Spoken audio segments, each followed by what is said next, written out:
15 million members, empowered to learn, to create,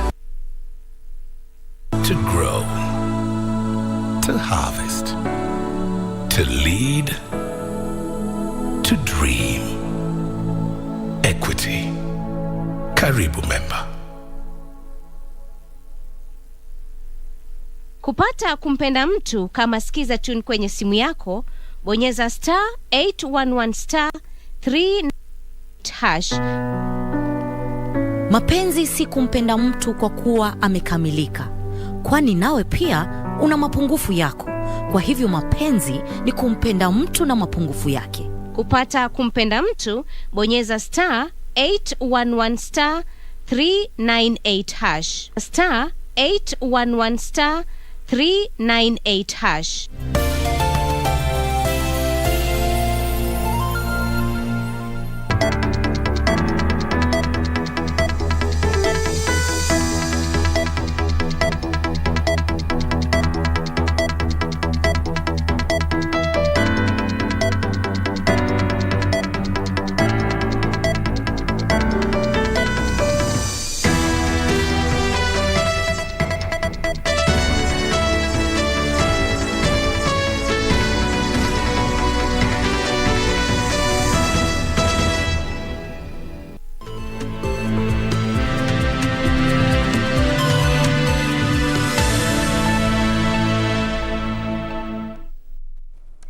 Good afternoon. This is Lunchtime News. Well, we have a comprehensive bulletin, and some of the issues that we shall be taking a look at are matters security, matters education, matters health, politics, among others. My name is Jackie Wambiru. Sign language interpreter is Baringo. And to kick us off, we cross over to Samburu County, where one woman has been killed by suspected bandits in Nyangwa and village in Samburu County, who later made away with livestock. According to the locals, the woman was shot dead by bandits when she went to fetch firewood. The residents are now calling on the government to beef up security in the area. Mood engulfed the Nyangwa village in the county of Samburu after a woman died in the hands of 4 suspected bandits. According to the residents, the deceased was shot 3 times when she went to fetch firewood before meeting her untimely death. Mambuzi yetu inapelekwa kila usiku mchana. Kwa hivyo tafadhali tunaomba serikali kuu wakuje hapa na wafanye operation ya kutosha na wahakikishe ya kwamba tunakaa kwa nchi yetu tukiwa na amani. The attacks come barely a week after a peace meeting between the area residents and members of the neighboring community from Baringo. The locals now want the government to bring in more officers and protect them from the constant attacks. Juzi tuliongea nao kuhusu amani Jumamosi, lakini leo alianza kupamia watu na kubeba mbuzi na kuua mama. Sasa na hiyo mama alikuja kuua hapa na aliua mjane. Kama ni mali ambayo anachukua, si ndio afadhali achukue mali na wasi watu. Sasa hiyo mama sasa amekufa ni mjane. Sasa nani atalisha hiyo watoto? The irate residents further called for police reservists to be deployed to the area and for the culprits behind the heinous act to be brought to book. Isufar reporting for Lunchtime News. In other news, peace efforts in Baringo have been enhanced with the establishment of Silale Secondary School in Silale Ward, in what area leaders term as efforts to restore normalcy in the area hugely affected by bandits' scourge. Now, during the launch of the school with 32 students capacity, TRT Member of Parliament William Kamket said the establishment of the school will help reverse the retrogressive culture by reducing illiteracy level and is part of a long-term program towards ending banditry, which has been the norm of the area. Security apparatus are also set to be deployed in the area as part of efforts to ensure that learning is not affected by bandits who may want to attack and burn the school. The illiteracy level in the Tiati constituency stands at 75% in the country, according to the 2019 Kenya Demographic Survey, which attributed the situation to retrogressive culture.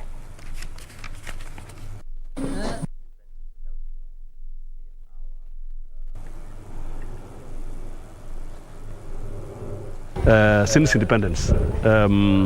So we are going to be asking everybody to come and help to eradicate illiteracy in Silale and Tiati in general.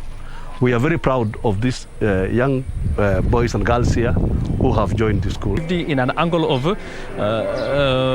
making dowries like that. So therefore, but we are happy.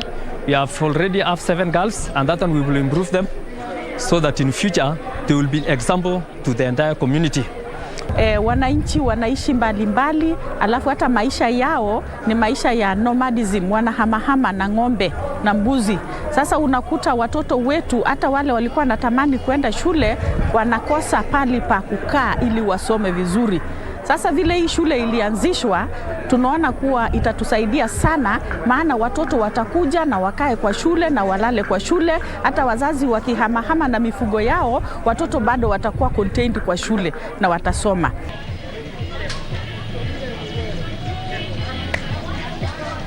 Elsewhere, parents of Mueo Secondary School in Kaiti, Makueni County want the school principal ejected over what they have termed as increase in indiscipline cases such as drug abuse and teenage pregnancy. The parents who held peaceful demonstrations were stoned by the students and ejected from the school. 13 students from the school got pregnant last year. The school head teacher declined to comment on the matter.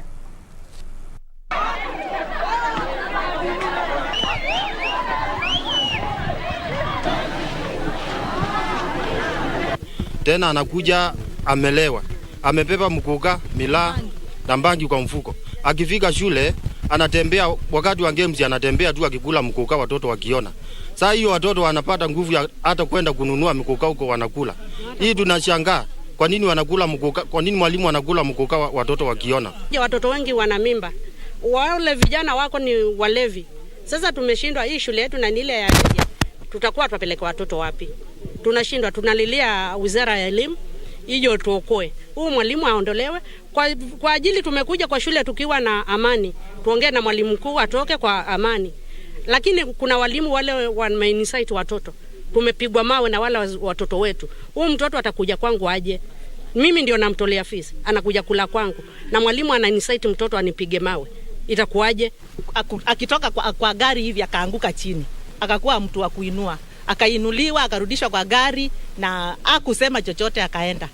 So, kwa hivyo sisi tumechoka na hiyo ulevi ya mwalimu. Tunataka mtusaidie sana, tupate mwalimu mwenye anaweza kutushika mkono kwa ajili ya masomo. Watoto wetu wamekuwa wazazi, wengi wao wanasoma wakienda nyumbani saa 7 kunyonyesha na kurudi. Na tunaona cases saa zingine unaona mwalimu ni rafiki ya mtoto. Kama saa hii vile tumesema mwalimu mmoja ameincite hao watoto. Na hao watoto vile tulianza hii event walikuwa wazuri. Lakini wakati tulitoka nje ya gate watoto wakakuwa simba. Kwa sababu kuna yule alimeenda akawaambia chenye amewaambia na wakachukua hatua. Githurai Mixed Secondary School in Ruiru constituency has unveiled new classrooms courtesy of Area Member of Parliament Ruiru MP Simon Kingara. The new 9 classrooms built through the CDF kitty is a relief for learners who have been facing congestion in the school. Now, according to the MP, the new facility will open up the area for more developments. Affirming the sentiments, the parents said that their children would trek for several kilometers to school, a challenge that led to dismal performance in their academics. Changamoto sana ya madarasa kwa sababu tulikuwa na wanafunzi wamepita, hata ukipeleka mtoto ile point amepata hawezi kuendelea kwa hiyo shule kwa sababu uhaba wa fees. So tunaona ni vizuri kwa sababu tutaendelea kukuza madarasa yetu na mashule yetu kwa kila county yetu. The school is very grateful because he has enabled very many students to join our school because of increased number of classrooms, and since we have more students we also request that we get more classrooms. Isipokuwa ni vile muda wetu wa kimaendeleo hasa kibunge umeyoyoma, ingestahili tujenge madarasa mengine mawili ndio sasa wala watoto wa CBC wapate nafasi. Still on matters education, officials and stakeholders from Samburu County have called on the national government and other partners to step in and ensure children from vulnerable and needy families in Samburu have joined secondary schools. The officials have also urged the government to provide food and other donations that will ensure kids stay in school throughout. Speaking to the press in Maralal during the issuance of bursary fund worth 1.9 million Kenya shillings for 43 schools, Samburu County Woman Representative Maison Leshomo said some pupils who sat for Kenya Certificate of Primary Education examinations are yet to join secondary schools due to lack of school fees. Na leo tumepatia groups 23 ya constituency yote 3. Watoto wote ile tulipatia leo mashule 40 yote mpaka hata wale wako national school. The woman representative added that parents are unable to buy school uniforms and books for children due to losses made due to the prolonged drought. Ninaomba serikali ya kusimamia chakula. Mtutafutia hata uji ya kusaidia watoto. Mtusaidie. Nataka tukuhimiza Wasamburu wangu. Tukifanya siasa, tufanye siasa ya amani. The woman representative's office has also issued 2.8 million Kenya shillings to support macro and small business enterprises within the country. Waliofaidhika ni wanafunzi wa shule ambazo zinapatikana Samburu County pamoja na groups. Jumla ya shilingi 1,900,000 zimepeanwa kwa bursaries.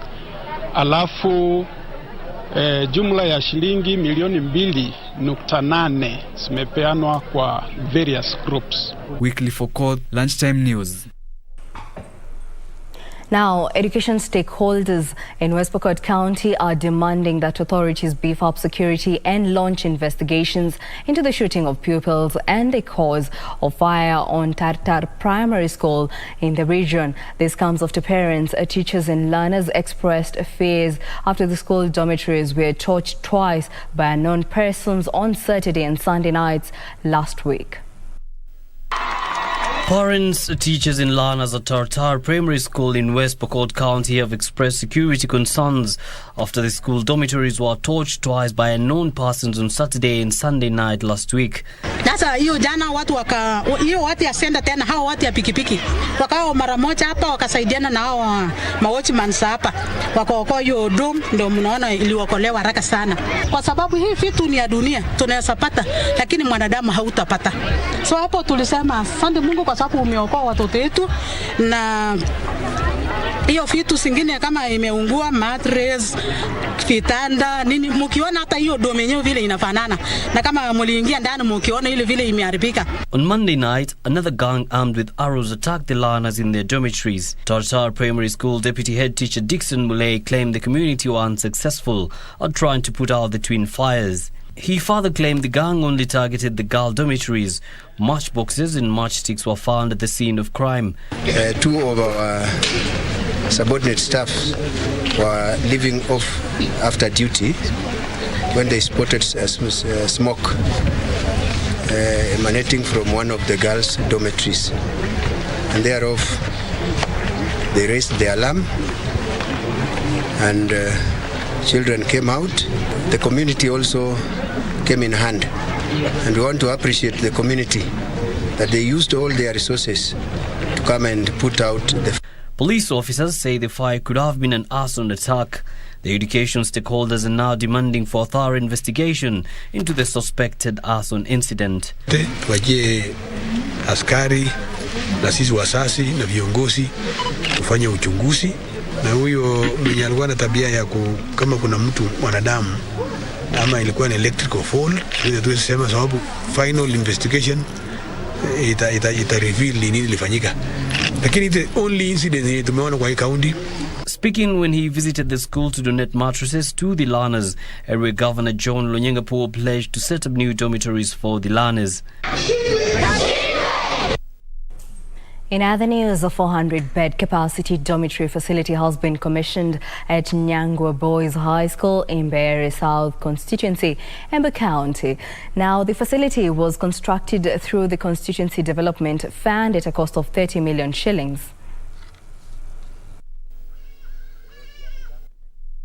The development comes as a huge relief to the Nyangwa Boys High School community as they look to ease congestion in the existing dormitories that house over 2,000 students. The number of students joining the school has grown exponentially over the years, putting pressure on the existing infrastructure. In the year 2021, the school converted the dining hall into a dormitory to create more space for accommodation. Speaking while commissioning the dormitory, Area Member of Parliament Geoffrey Kingangi said the Constituency Development Fund had to partner with the school in improving its infrastructure. Hii shule ndio shule ambaye ndio kubwa zaidi katika Bere South. Ya pili ndio shule ambaye inapeleka watoto wengi zaidi kwa university.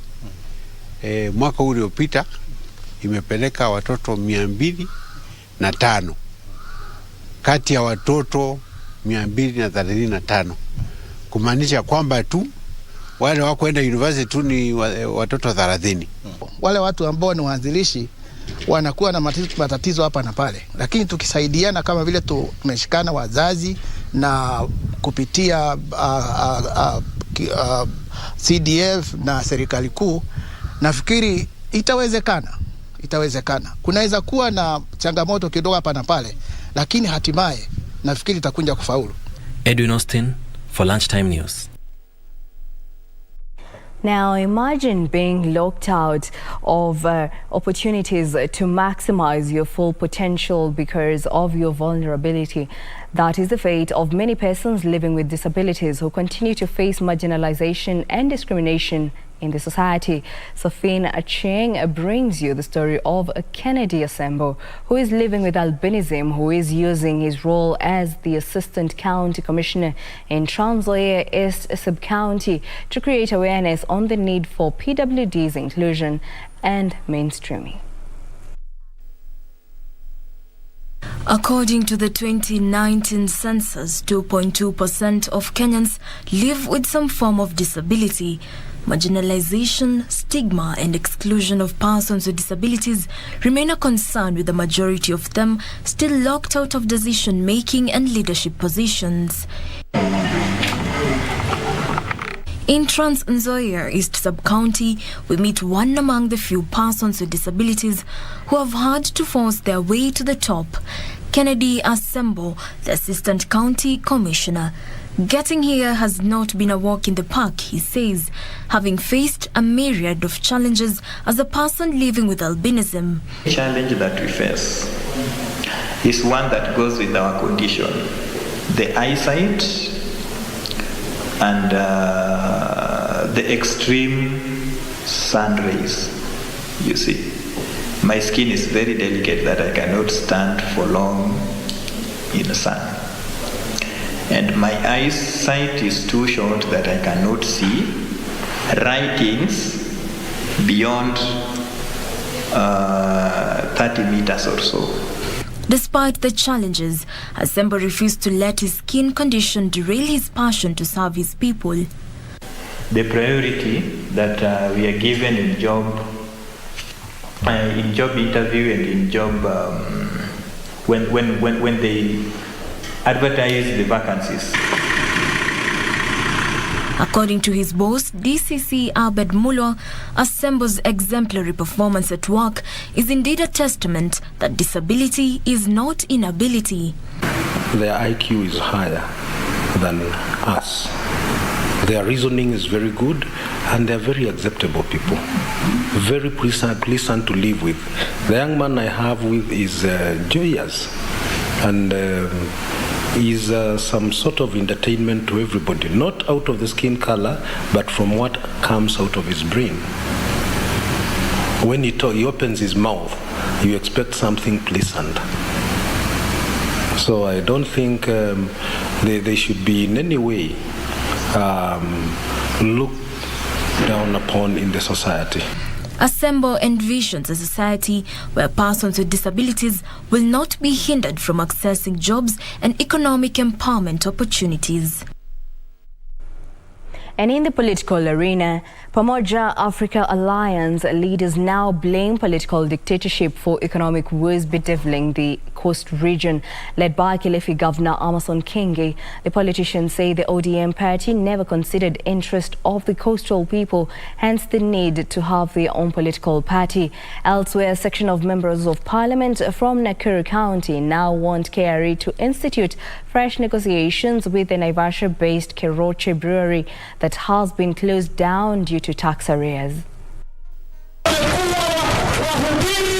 The Pamoja African Alliance Party, PA, led by Kilifi Governor Amason Kingi, is on a mission to convert the coastal electorate from fanatical support of one individual.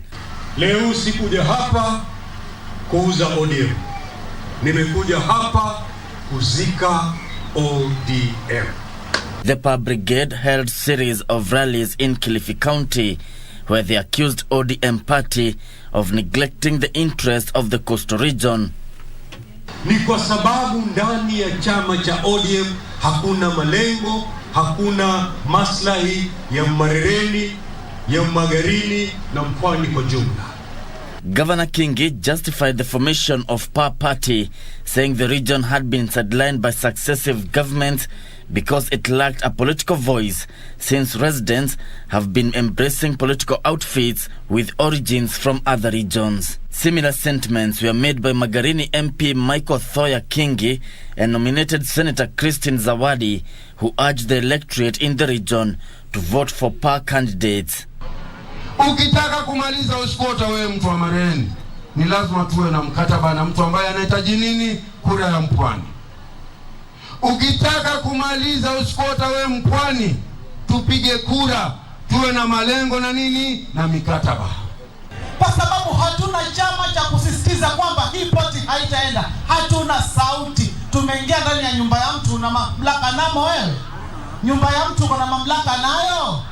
Meanwhile, 5 MPs from Nakuru County have faulted Kenya Revenue Authority for closing down Keroche breweries over tax evasion claims. We now have families not able to raise basic amenities, landlords locking out workers, school children staying home, and have now been made beggars in a country where unemployment is already a very big issue. Just don't harass and don't do total closure, because it affects more than just one person who is running for the Senate. It affects the thousands who are depending on their lifeline. It affects the people who are suppliers. It affects the farmers who are bringing sorghum and barley here. These issues. Well, that report brings us to our first break here on Lunchtime News. Don't go too far. We'll be back with more news.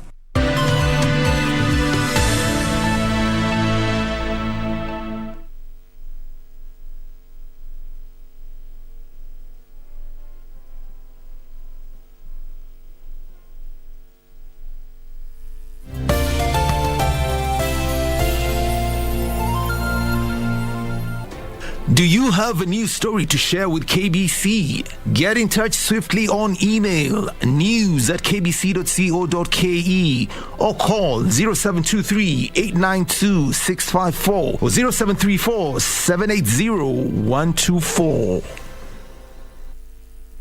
Our arts and entertainment industry has evolved over the years. It is at such times that our destinies are written. Will we rise up in courage or die in cowardice?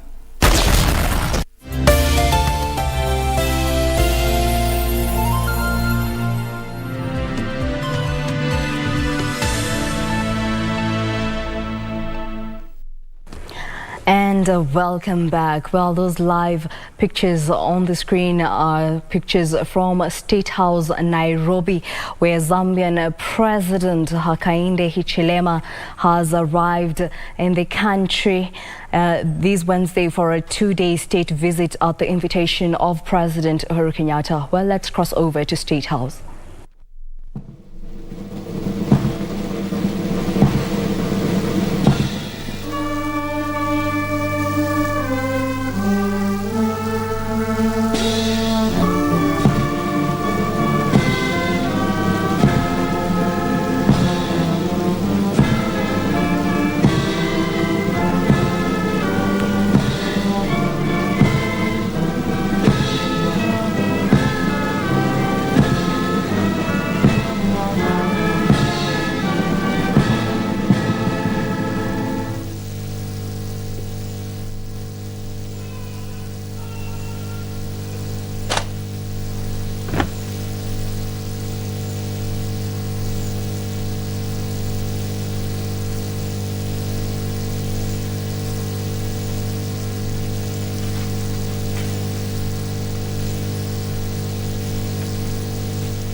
Kenyatta has received Zambian President Hakainde Hichilema at State House, Nairobi. The heads of state will hold a one-on-one meeting before leading their delegations in bilateral talks.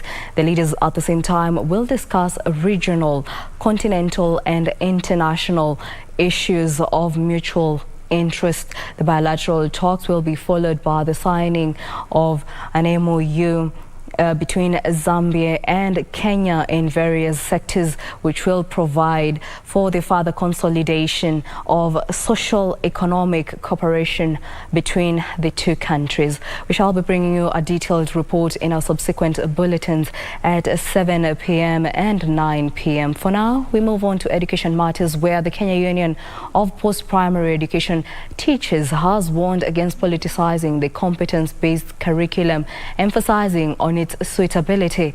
KUPPET Secretary General Akelo Misori said only gaps within the system should be fixed, since scrapping it off will be detrimental to the education system.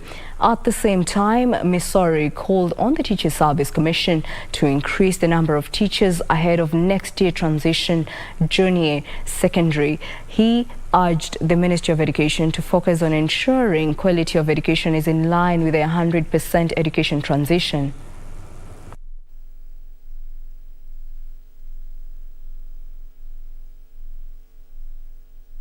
CBC has taken off, and reversing the gear of implementation will be more expensive than what we have now. We need to fix the gaps which exist, especially as complainants usually say that we don't have sufficient facilities. But we realize that the government of the day, I think, has also made tremendous effort that if classes were not there, they are building them. What we need to push forward is the relevant infrastructure. They need to add sufficient number of teachers, and they also need to have sufficient infrastructure in schools, especially for the development in the third year of secondary education. So we need a more robust approach and strategy to employ more teachers.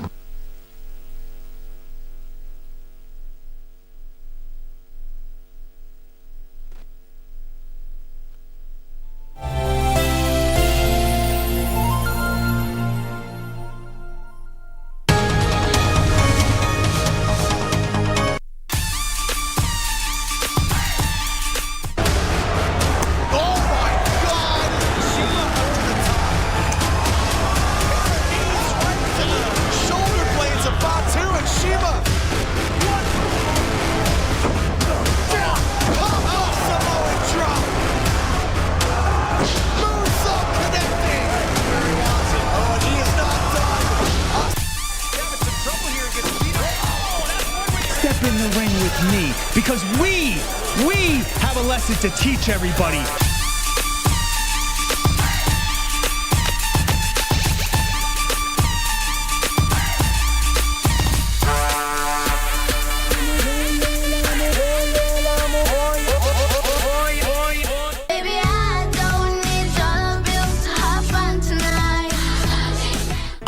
My interest in modeling came about when I saw a lady walking on the runway called Winnie Harlow. She had vitiligo and it did not stop her from modeling. Is the bear a dangerous animal, or is it harmless? Well, let's see what happened in the story about the bear and the two friends. I'm going to show you guys on how to make the yummiest, fluffiest pancake at home. I'm going to teach you about how fish swim with the technique called surface tension. Bila jasho, easy. Bila jasho, hakuna wowo. Bila jasho, easy tunatoka hapa bila jasho. Do you have a news story to share with KBC? Get in touch swiftly on email news@kbc.co.ke or call 0723-892-654 or 0734-780-124. Our arts and entertainment industry has evolved over the years. It is at such times that our destinies are written. Will we rise up in courage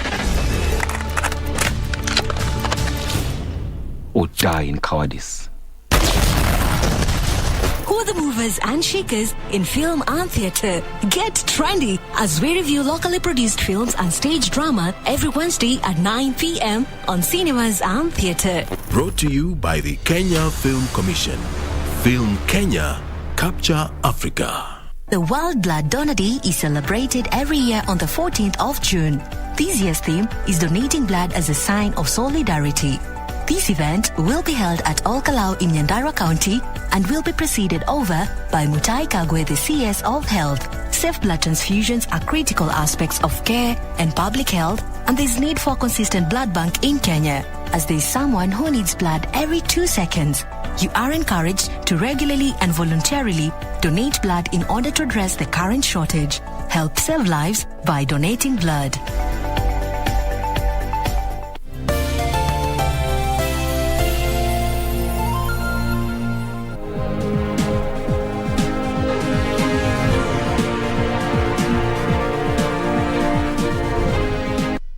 Welcome back. And on news making headlines in the business world, Tatu City will host the country's biggest call center, with its construction set to be completed by the end of next year. The flagship project, which has already broken ground, will employ at least 4,000 people with the aim of providing business process outsourcing and customer support for companies within the special economic zone.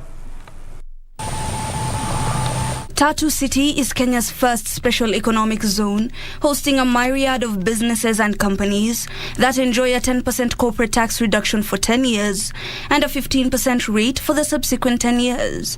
Businesses registered within the city also enjoy the additional benefit of zero-rated VATs, import duty exemptions, and low withholding taxes.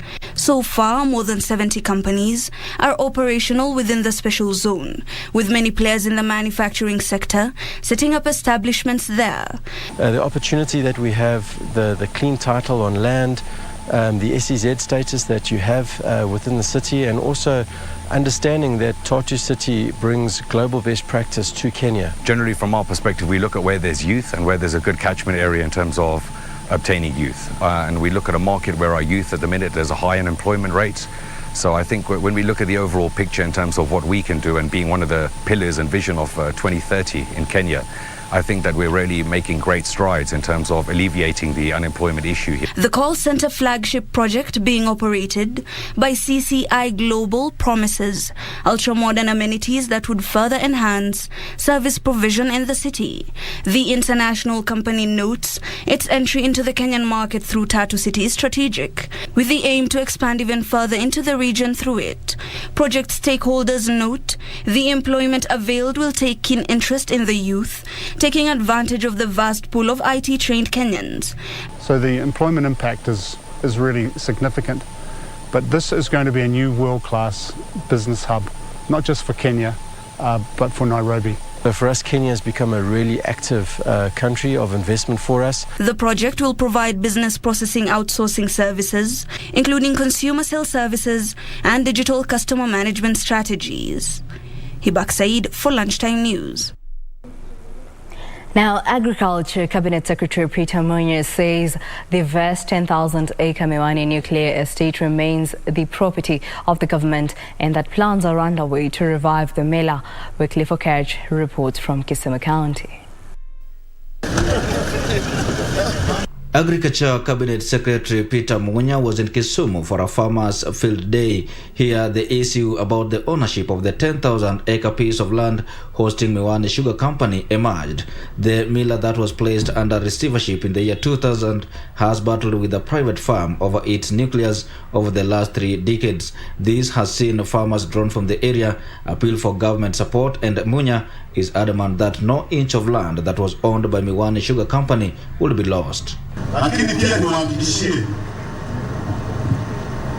National Land Commission na rekodi zote za serikali zinaonyesha ardhi ya Miwani ni ya serikali.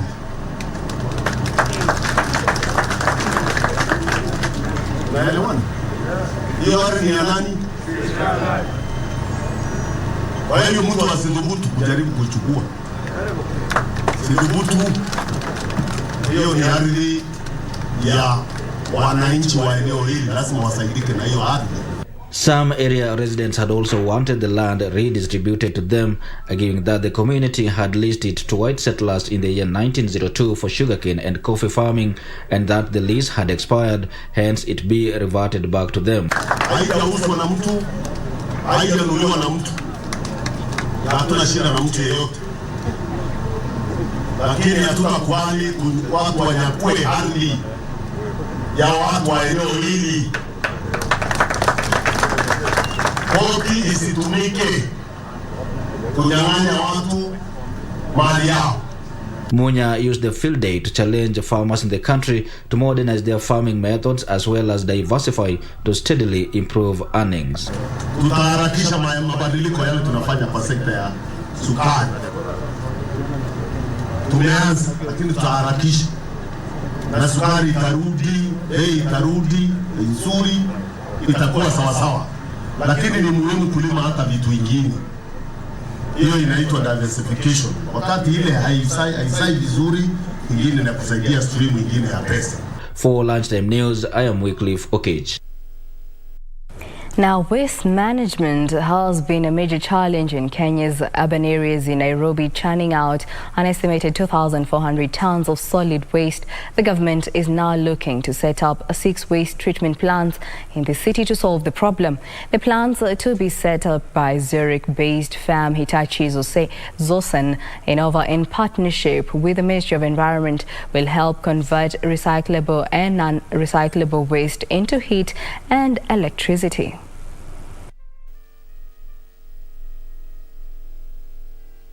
Ministry of Environment and Forestry, I don't know whether we are represented here today by anyone from the Ministry of Environment,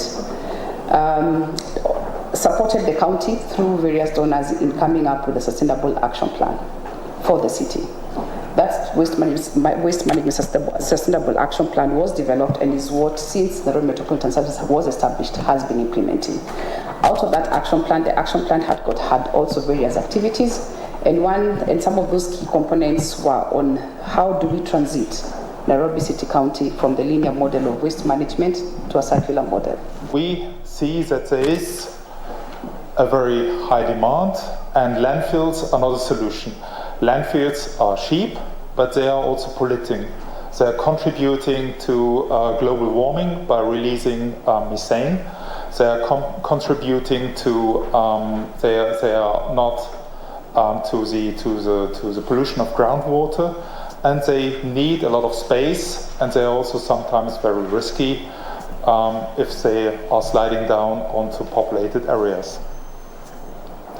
So this is, in our perspective, is clearly unsustainable, and that's the reason why we are committed to provide energy from waste solutions. Now imagine as a proprietor of a small business who has the technology to monitor business activities, borrow capital and gain financial management skills on the go. This is exactly what small businesses are doing to cut costs and keep using their mobile devices. Our reporter Alan Aoko looks at how small businesses are leveraging mobile financial management technology in their businesses. In this nice tale of a win-win situation for the company, they get to do social impact. But for small business like this one, they get to do some formal bookkeeping for their records. And this is how they do it. Small businesses face challenges securing financing from lenders, and as seen, most of them run out of business before their 5th anniversary. This has been linked to poor record keeping and financial knowledge by most SMEs. For companies, it's not really that easy. Our business environment, we have very high taxes and all these things. So, of course, with that being said, I believe that there's a lot of room for improvement in terms of the government helping us run businesses, not just us as digital lenders, but basically the general environment for business. A number of small businesses have shown that besides challenges accessing credit, loss of stock as a result of incorrect computations threaten the health of the business. As employers, we're trying to create employment for our many youth who are, unemployed in the country, and so we'd really like the government to support us in that aspect. Technology has proven efficient in streamlining business operations, with small business owners talking of better sales. Most micro, small and medium enterprises do not have a formal way of keeping their records.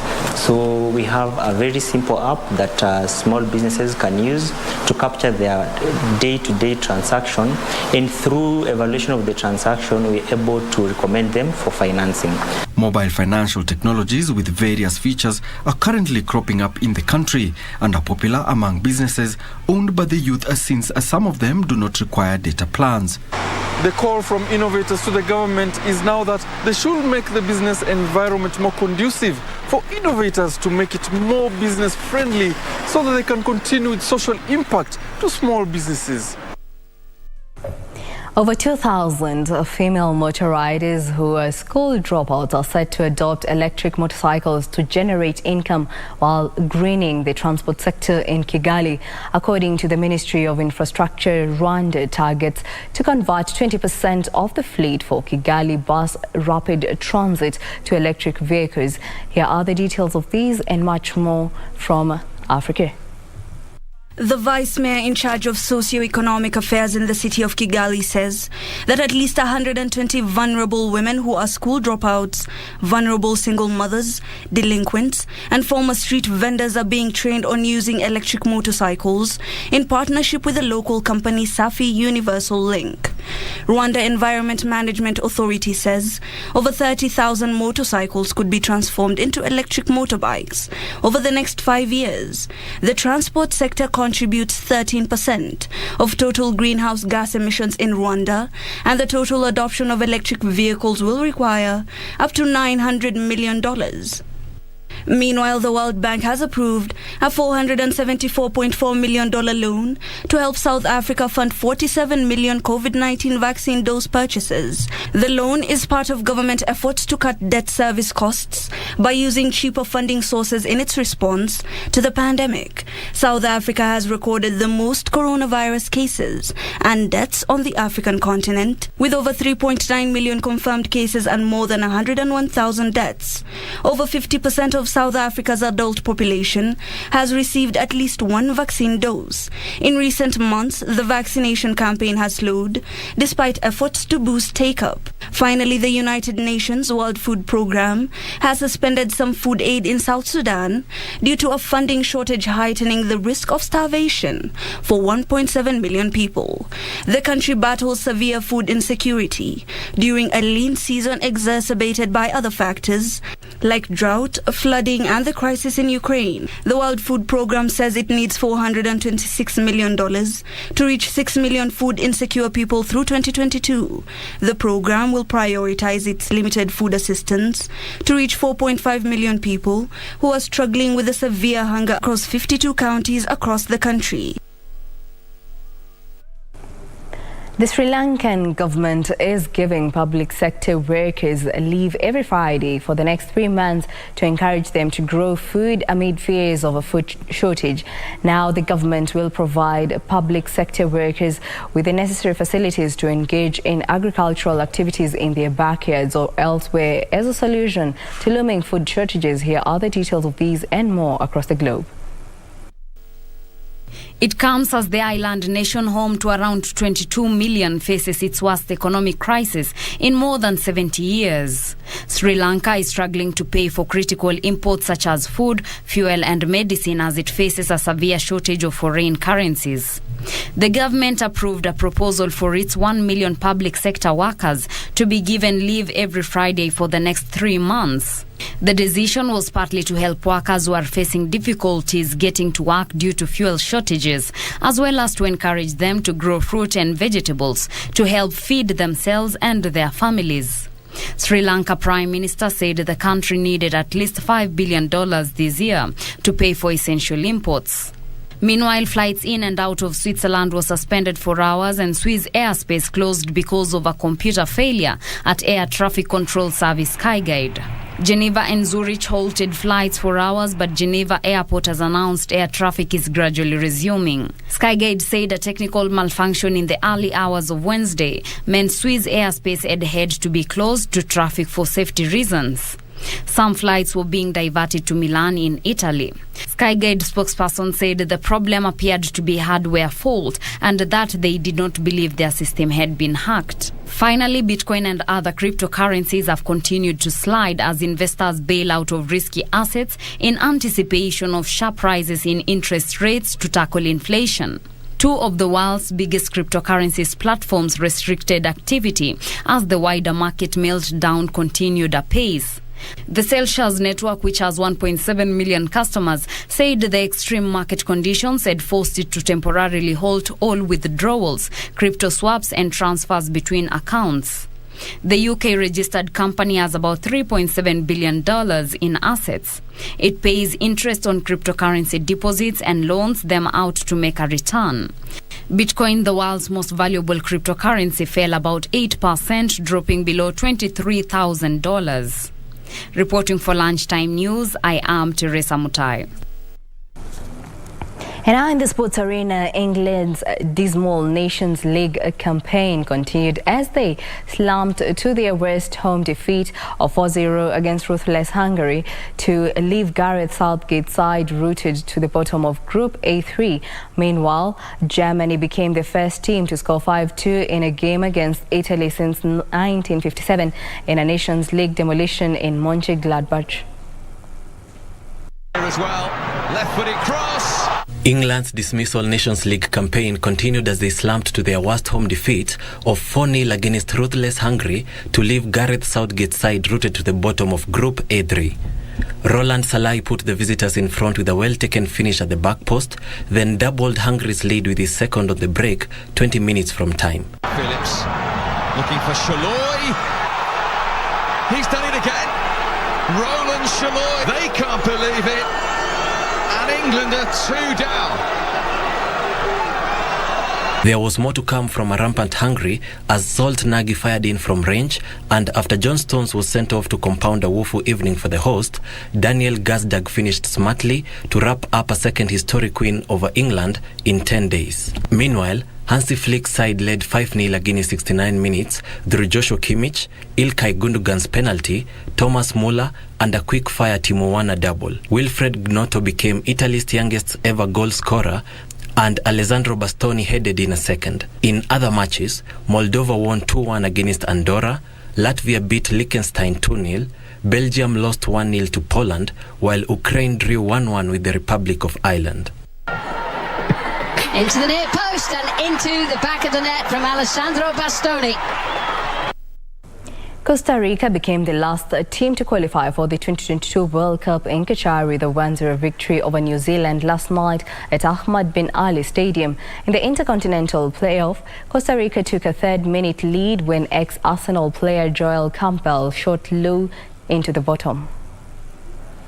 Costa Rica have now qualified for the World Cup 6 times, and this will be their third successive appearance. Former Arsenal forward Campbell netted in the 3rd minute in Doha, and New Zealand, who were reduced to 10 men in the second half, could not find an equalizer despite dominating for long periods. Costa Rica will face Germany, Spain and Japan in a tough Group E at the World Cup tournament. The 2022 World Cup begins on 21st of November in Qatar, with Costa Rica playing 2010 champion Spain in their opener on the 23rd of November. Attention à ce bon appel de Chris Wood. Well, that report on World Cup qualifiers brings us to the end of our bulletin this afternoon. Thank you for choosing Lunchtime News. For more news, check out our website at kbc.co.ke. My name is Jackie Wambiru. Our sign language interpreter is Len Saudingo. Enjoy the rest of the day.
don't even have to bother. I found it in you.